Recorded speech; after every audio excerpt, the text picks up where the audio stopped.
to maintain productive thinking is don't waste time on whose fault it is in a crisis. Blame doesn't fix anything.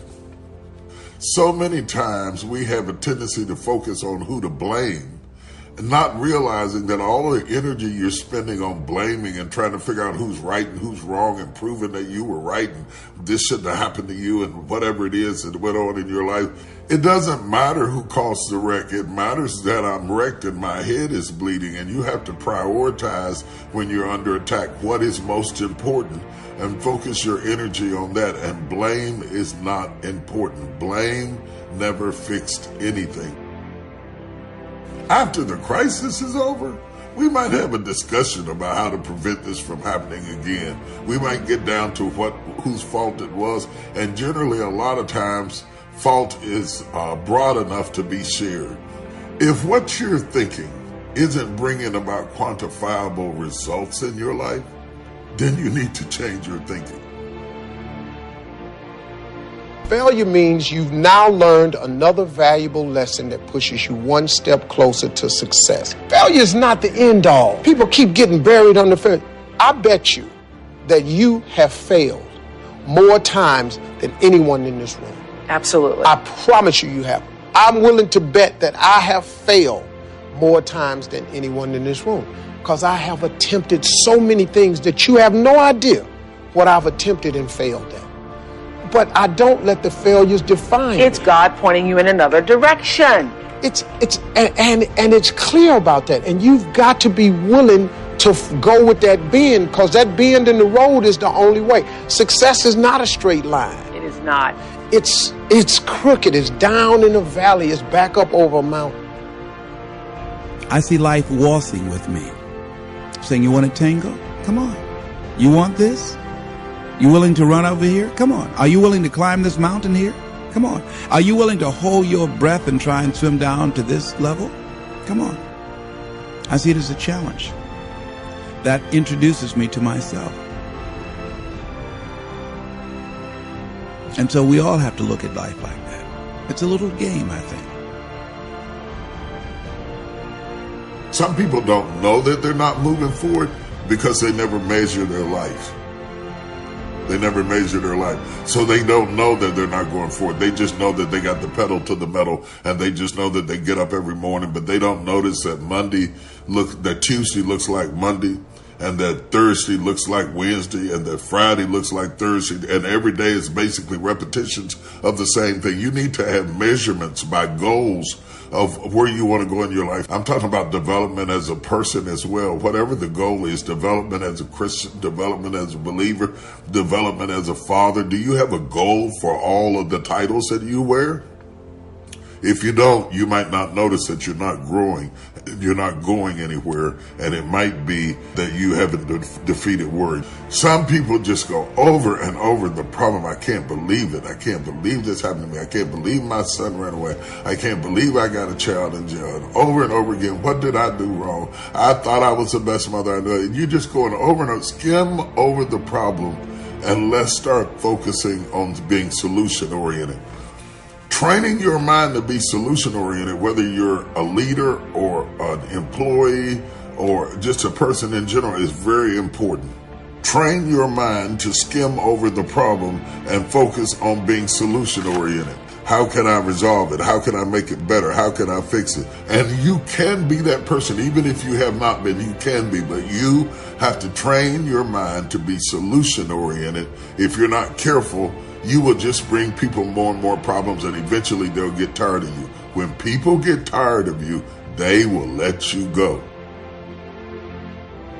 Now, you got a choice to accept the word or reject the word.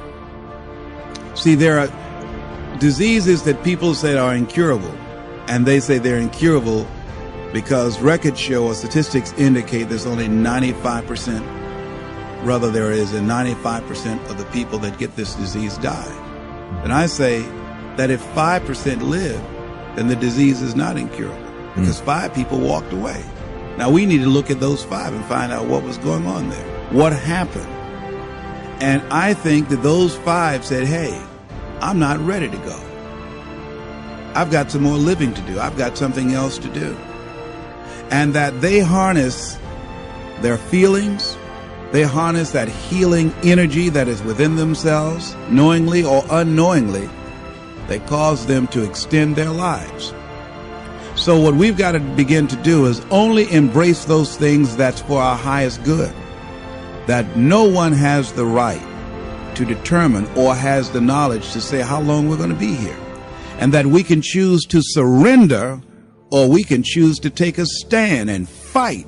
And there are a lot of people who fight who are still here. There are people who fight and who go, but at least they go out fighting. They didn't just surrender. They didn't just throw in the towel on themselves. And I'm saying that there is something in us. There's a power and an energy that's in us that we owe it to ourselves to take on anything, dis-ease in the body, poverty, opposition, whatever is between that and which we desire, and we feel that will give us a full and rich life. We should fight for it.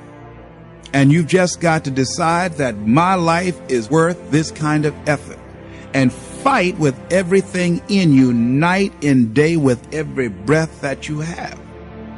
Most people don't have that kind of fighting spirit.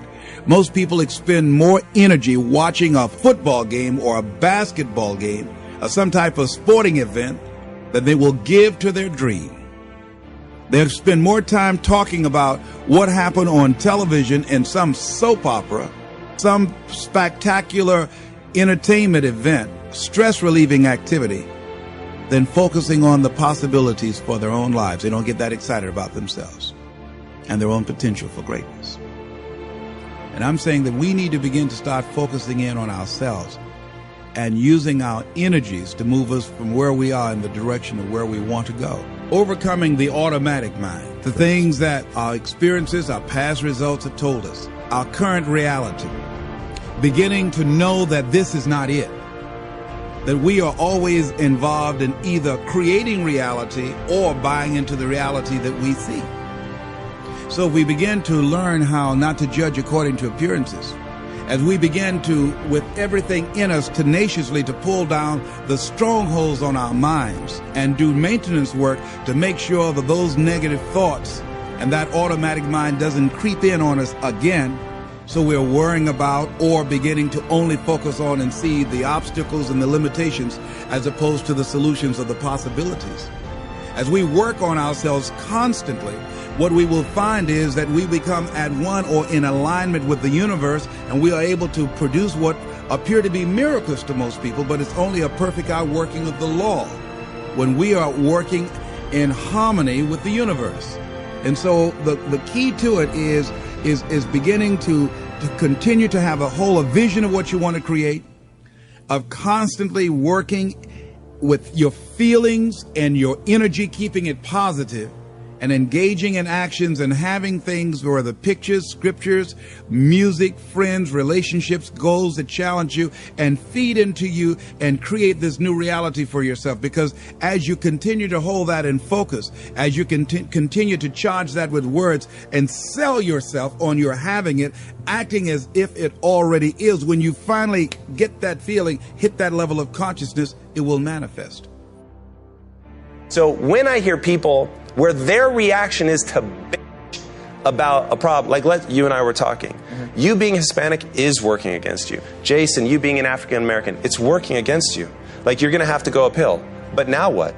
You're going to sit and complain about it? Because it won't help you, right? So if you have a goal, it's like, it does suck that women have to work harder to get to the same place that as a white male in America that I have to get to. But if it is true, if we're all going to accept that it's true, we can all sit there and go, we need to focus on the systems. Fair enough, and I'm glad that some people do that. The other option, though, is to say, well, I completely control me. And the one thing I will tell any human being alive right now, there is always room for the best. And once you're able, through your skills that have utility, to move somebody else closer to their goal, you will become a hot commodity, no matter what. No matter what! Okay? Think about the scientists. What were the scientists after World War II? Right before they were scientists for us, they were Nazis. But we were way happy to let go of that because they had crazy skills that we needed, right? So really what it comes down to is, what are your skills? Like if you've got skills that can be used to build something beautiful, to do something wonderful to the world, to help people move towards their goals, that will excite the masses because they want that thing that you're going to create, that it's going to improve people's lives. But only thing that mattered in all of that was you got really good at something. And somewhere along the way, we lost that the punchline is, no matter what you do to the system, you, as an individual, need to get extraordinary at something. And so my encouragement to people is, go get extraordinary. Like, don't worry about whether the system is broken or not. We built Quest, $1 billion company, in less than 5 years, coming out of the Great Recession.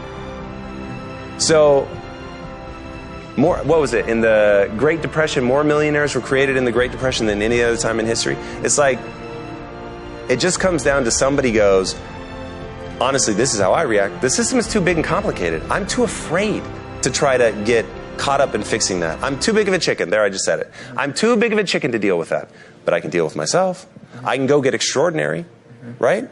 So focus on that. Go get extraordinary. Go become the best of whatever it is you want to be. But go become the best of it and see how the world opens to you.